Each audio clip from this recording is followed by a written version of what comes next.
L'émission qui enjaille la Guinée et qui décrypte l'actualité à 360 degrés.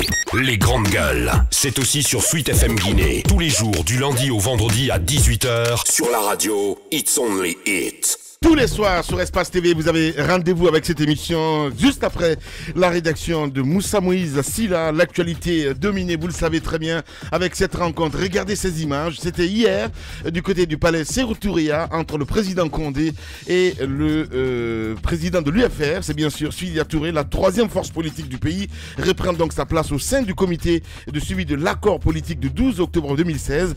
C'est l'une des annonces en tout cas faites à marquer donc la rencontre d'hier entre le président Condé et le président Touré. De cette manière, l'UFR qui a fait part de ses réclamations concernant 4 communes urbaines et 7 communes rurales entend jouer donc tout son rôle dans le règlement du différend électoral entre partis d'opposition et mouvance présidentielle consécutivement au communal du 4 février. À quelle approche de solution justement peut-on s'attendre?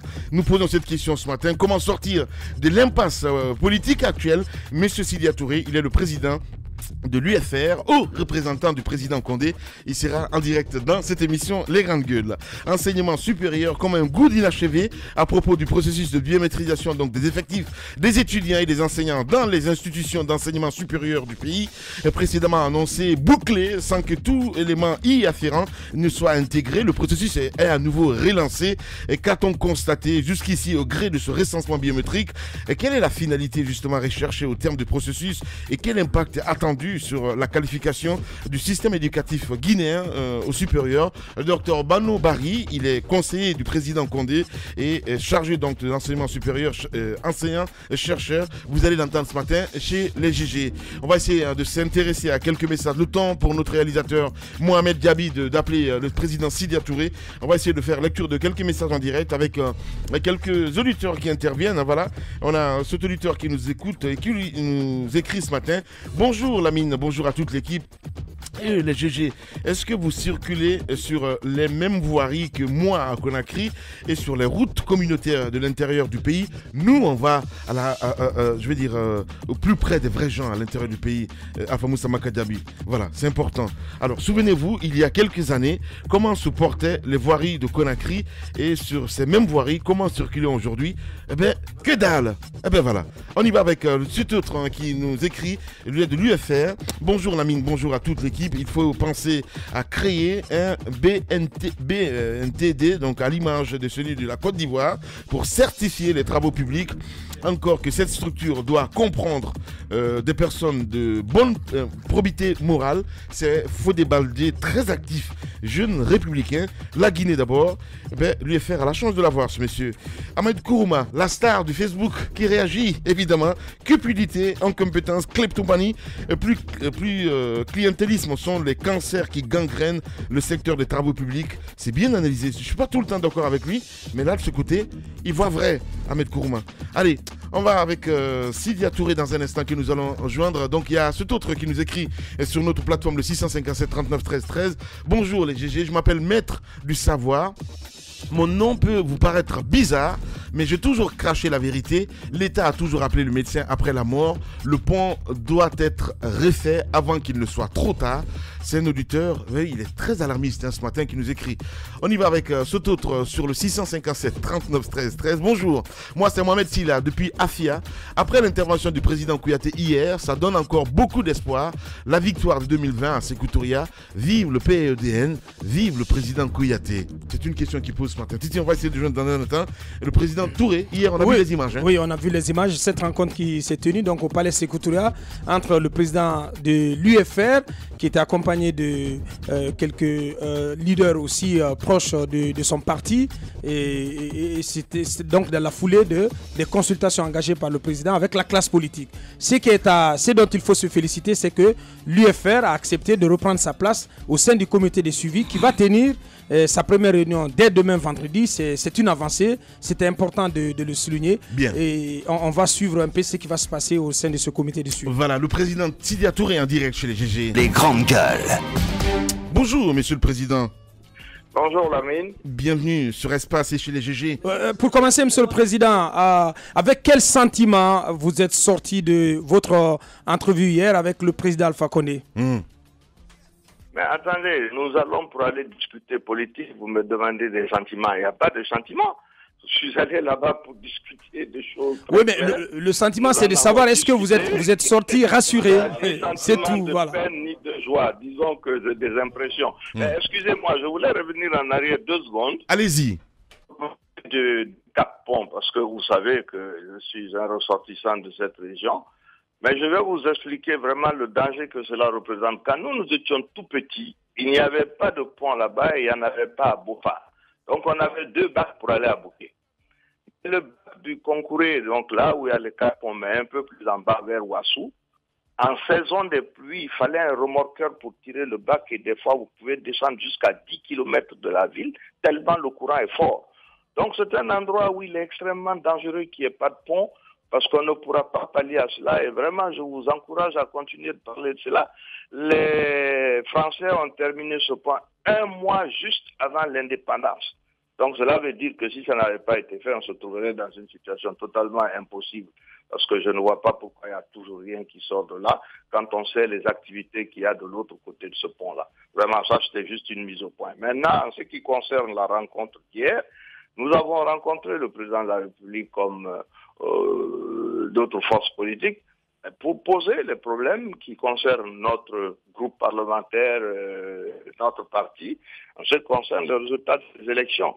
Nous en avons longuement parlé, mais nous avons insisté à ce que sur quoi nous avons effectivement des résultats et nous avons exposé à la CENI et ailleurs, nous avons demandé au président de la République que cela fasse partie des discussions que nous allons avoir au niveau de ce comité de suivi. Ouais.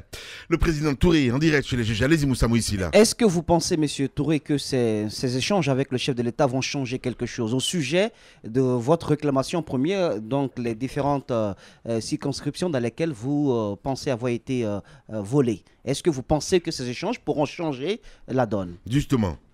Écoutez, ça, c'est les communes dans lesquelles nous avons des résultats à main, pour lesquels nous pouvons démontrer ce qui s'est exactement passé. Je crois que l'objet de ce comité, c'est justement de chercher des pistes de solutions. Je ne peux pas, je l'espère, parce que sinon je ne vois pas que ce qu'on irait faire là-bas. Et nous allons pouvoir en discuter. Est-ce qu'on va avoir une solution politique? Est-ce qu'on va avoir une solution dans la répartition des, comment vais-je dire ça, des mairies? J'en sais rien. Nous n'avons pas encore de solution immédiate. Oui. Ce que j'ai voulu souligner, et je l'ai dit au président de la République, c'est qu'il y ait une ouverture pour cela, pour que vraiment le calme revienne dans la cité. Ouais. D'accord, pour que le calme revienne dans la cité. On le dit souvent que l'opposition se fait tout le temps rouler dans la farine. Alors, vous décidez de rejoindre le cadre de concertation. Quelles sont les garanties que le président vous a données concernant l'exécution de conclusions qui seront retenues? Non, il n'y a pas de garantie. Nous sommes en politique. Je crois que quand vous êtes un parti politique, je l'ai expliqué encore hier, dans les débats que nous avons eus, vous regardez l'Europe, la France par exemple, qui est notre exemple, puisque notre constitution sort de celle de la Ve République. Les débats à l'Assemblée sont des fois des débats houleux. Au bout, on essaie de trouver un compromis. L'objectif, c'est vraiment d'arriver à un compromis qui soit le plus consensuel possible. Et c'est la raison pour laquelle nous sommes revenus à ce comité pour que nous puissions apporter notre voix et essayer aussi de mettre fin à cette bipolarisation excessive. Oui, mais M. Touré, si ça peut arriver à des compromis, et si ça peut arriver à des compromis comme on l'a enregistré à tout moment, sans les exécuter, ça ne sert à rien. Non, écoutez, je ne suis pas le gouvernement. Ça, il faudrait que vous ayez une mission avec le Premier ministre pour lui poser ces questions pour qu'il ne les exécute pas. Ou en tout cas un membre du gouvernement. Nous y allons de bonne foi, nous faisons des propositions, nous discutons et nous espérons arriver à des conclusions qui seront appliquées. Parce que de toute façon, le débat ne s'arrête pas là. Nous avons des élections devant nous. Donc autant trouver des solutions avant que ces élections. Ouais. Sur les solutions, Monsieur le Président, tout à l'heure, vous parliez de solutions politiques, solutions de partage. Est-ce que vous pouvez nous en dire un peu plus Non, je n'ai pas de solution. Si j'avais des solutions et qu'on s'était entendu dessus, c'est pas la peine. Non, c'est vous. Donc, c'est vous. Pas, nous faisons des propositions. Nous non, je rebondis simplement. Monsieur le Président. je rebondis simplement sur vos propos. Vous avez dit, on verra si on peut trouver une solution politique ou une solution de partage. Quelle est, votre proposition par rapport à ces deux types de solutions que vous proposez? Je n'en ai pas pour le moment. Le comité de suivi sera composé donc des 3 groupes parlementaires de l'Assemblée nationale, ce qui me paraît conforme à la structuration politique de notre pays. Allez, on va essayer de le rappeler, le président Touré, mon cher Tamba. Oui, parce que pour moi, c'est important. C'est important que l'on sache ce que l'opposition s'engage, par exemple, à proposer pour sortir de cette situation de crise-là. Et le regarder à l'aune de la loi. Je crois que j'étais encore à l'intérieur du pays et je sais que Aboubacar est revenu d'ailleurs sur mon point de vue. Il a dit ne pas être d'accord avec celui-là. Mais moi, je le défends toujours. Je pense personnellement qu'il faut que l'opposition évite la compromission. Nous sommes face à un pouvoir. Voyez un peu la contradiction qu'il y a dans cette démarche de l'opposition-là. C'est cette opposition qui dit tout le temps, depuis qu'on la connaît, elle continue de nous rabattre le tympan par rapport à un pouvoir qu'elle décrit comme irrespectueux de la loi. Chaque fois que l'on dit loi, l'opposition dit le pouvoir ne respecte pas la loi, le pouvoir ne respecte pas ses engagements. Maintenant, on nous dit on va aller trouver une solution qui est politique, mais qui aura du mal à être conforme à la loi en vigueur dans notre pays. À ce moment-là, l'opposition va refuser de faire comme le pouvoir, si vous voulez, refuser de corriger le manque de respect de la loi en marchant sur la loi, en marchant sur nos textes. Moi, j'ai envie de dire, c'est important que l'on nous dise précisément ce qu'il compte faire et que ce soit conforme à la loi, parce qu'autrement, nous aurons en face 2 camps, l'opposition et la mouvance, qui sont toutes irrespectueuses de nos textes de loi. Voilà. Tamba, Zakari, Milimono. On va revenir dans un instant. Le président Touré nous attend. Et puis, dans la deuxième partie, on parlera aussi des enseignants avec Dr Banobari, il faut le rappeler, conseiller du président Condé, chargé de l'enseignement supérieur, enseignant-chercheur. On parle de biométrie ce matin chez les GG. Véritable success story de la radio Espace Guinée, les grandes gueules, détentrices des meilleurs scores radio en Guinée, de la meilleure émission talk show, a donné le créneau horaire du départ au bureau et du retour à la maison, récoltant depuis des années consécutives le titre d'émission la plus écoutée en Guinée, toutes catégories confondues. Un grand total de plus de 5 millions d'auditeurs ont été fidèles au talk show Les GG, diffusé jour après jour sur toutes les stations du réseau Adafo Média de 9h à 10h30, un exploit qui restera longtemps dans les annales de la bande FM en Guinée.